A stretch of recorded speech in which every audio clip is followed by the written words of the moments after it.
Welcome everybody, grab a seat and get a coffee, help yourself, be comfortable. Together we can, right? Together we can. Thank you all for coming out this morning. We're just so pleased to have you here, and it's an exciting day for us. And I would particularly like to thank the media for coming out. I recognize that it's been a holiday time, and wherever the politicians go and the people who are interested in politicians, the news media are almost forced to follow them. So we know your schedule, and we so appreciate you coming out this morning to be here with us. Thank you very much. Could we have a nice round of applause for all these folks?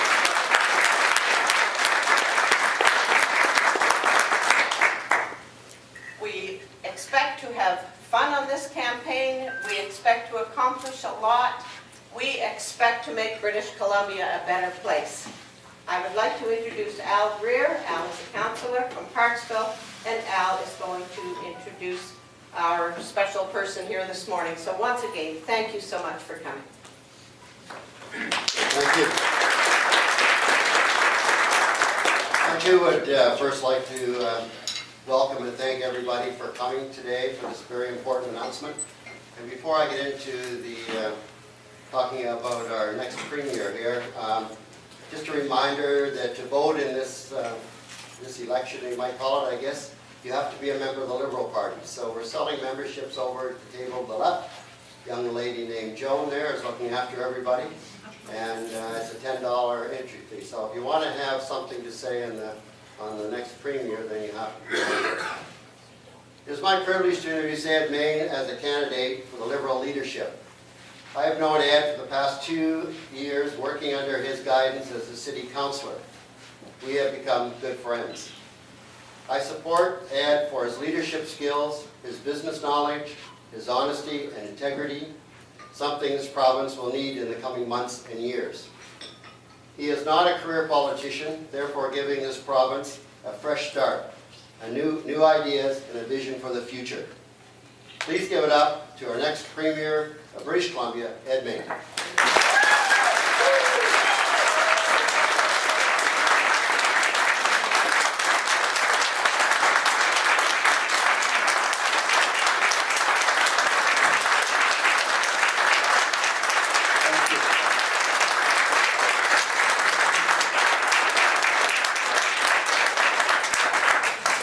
Thank you very much. Wow, not going to be pumped. That's incredible. Good morning, and again, thank you for all attending today's announcement. First off, I'd like to thank the Beach Club Resort for making this venue available to us. And I'd also like to acknowledge that the resort is located on the traditional lands of the Snunnunanas First Nations, if you don't think that's hard to say. And I would like to take just a minute to introduce a few people, some people that have become not just cohorts but good friends, the councillors that are here today. And I would like to, of course, Al Greer, we have Carrie Powell Davidson, we have Chris Berger at the back of the room hiding, and we have Mark Lefebvre over on this side. I think I've got everybody that came in from council. Thank you very much for taking the time to introduce me.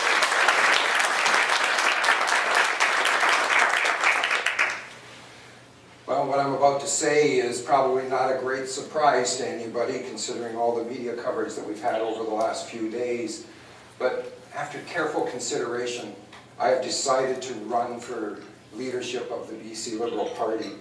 And the reason that I'm taking on this challenge is that I'm concerned, like I know many other British Columbians are, that the government has stopped listening to the people. I believe that if the Liberal Party wants to continue to lead our province and remain relevant and responsive to the needs of British Columbians, then our party must take action to influence change right now. Both the government in Victoria and the party are broken. We're mired in outdated political approaches that focus on party politics rather than the needs of British Columbia. We are in dire need of leadership renewal.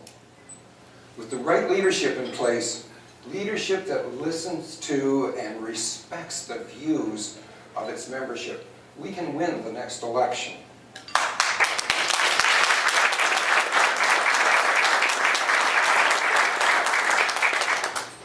And if our province is going to reach its full potential, then we have to change the way we're doing business.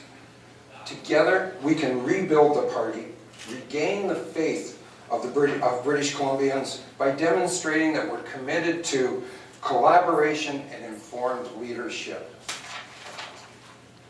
My approach is going to be different. I'm the only candidate in this race that doesn't have formal ties to the government. We're hearing a lot of talk right now about collaboration and open governance, but I don't see it being practiced. And after this leadership race is over, we cannot return to the same tactics that are dividing us today. The Premier's office has to practice collaboration and consultation. And if I'm fortunate enough to become your leader, my main goal is going to be to reshape and transform the government to one of true representative democracy that will allow free votes in the legislature. Not just some of the time, but any time the vote is not a confidence vote. I will encourage the MLAs to vote the way their constituents want them to, not the way the Premier's office wants them to.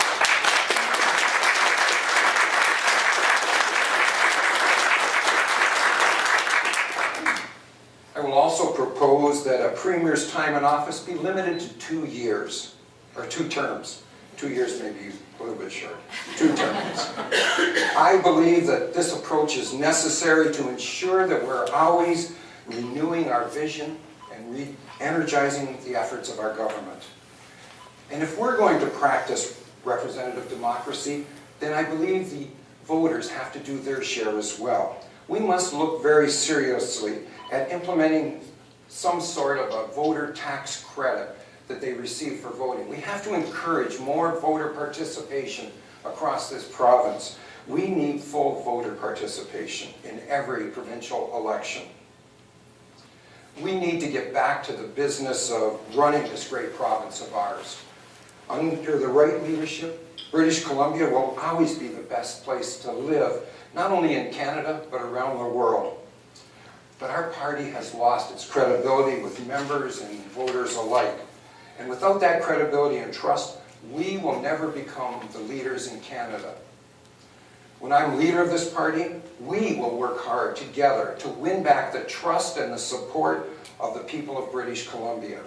We will lead the rest of Canada out of this economic downturn through collaboration, consultation, and involving the people that the government decisions affect. I'm an experienced leader, a successful businessman, and a good financial manager. I believe that I have the business acumen and leadership abilities, combined with a passion for this province, that is necessary to take our party to the next level. Politicians are always worried about the next election. Leaders are always worried about the next generation. I'm a leader. Let's give our children a better life by not playing politics with their future. Now my favorite subject, HST. First off, I support the implementation of HST. When the government has a shortfall in revenues, they only have 4 choices on where to get their money. They can raise income tax, they can implement a value-added tax such as HST, they can reduce services, or we can increase debt. Well, I don't know about you, but I think we've reduced services down below where they should be already. And I don't think it's fair for our children to inherit our debt. So that only leaves 2 choices, raising income tax or implementation of the HST. And I believe that the HST is the right choice. What has happened here, though, is that we created the problem during the implementation of HST. I don't think I've ever seen anything so botched in my life as the implementation of the HST. Lack of consultation with stakeholders, including the taxpayers, is what went wrong. Our party's credibility has been compromised. The people quit listening to us. Think about this. All but one of the leadership candidates sat around that table when HST was being proposed.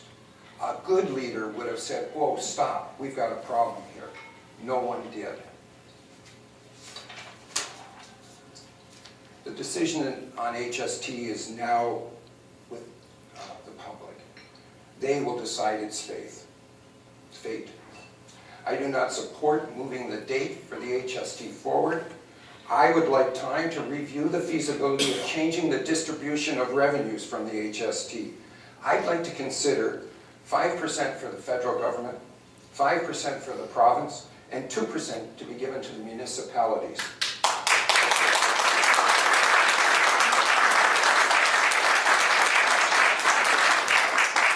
This 2% could eliminate the other grants that the province is currently giving to all the municipalities across our province. This approach could be a way to continue infrastructure renewal, and it will also allow municipalities a better way to budget and to control property tax increases. Regardless, the people need time to be given time to understand the ramifications of any decision. They need the time to make an informed decision on whether they're for or against HST. So let's leave the date to September 24th. Any other choice for leader of this party at this time is going to open the door for an election result that we may not want to consider in 2013. Yes, I am new to provincial politics, but I have the ability to win the next election and give the BC Liberals the opportunity to earn back the trust and confidence of the voter. I believe it is a far better choice to invest in new ideas than to hook our wagons onto those individuals that were part of the reason that we're here today. Starting immediately after this press conference, and I mean immediately within half an hour, we will be reaching out to the grassroots of this party in each and every riding across the province of ours. Together we can do this. Together we can show the world that BC is the best place to live, work, and play. My team and I, when we started on this trip about 3 or 4 months ago and started having the conversations, we decided that we were going to build a credible campaign that can win. I believe we're doing that. I will not make any promises during this campaign other than to bring back representative democracy to the people of BC, to work hard to bring the credibility back to Victoria, and to claim our rightful place as the leader amongst the Canadian provinces. Together, we can do this. Thank you.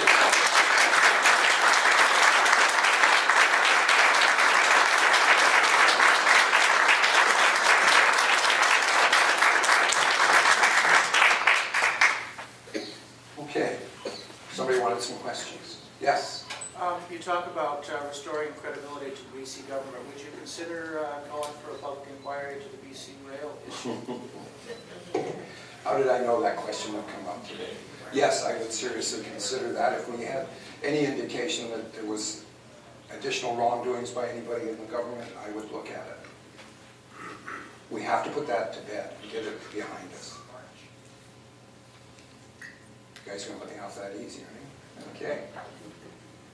Thank you very much then.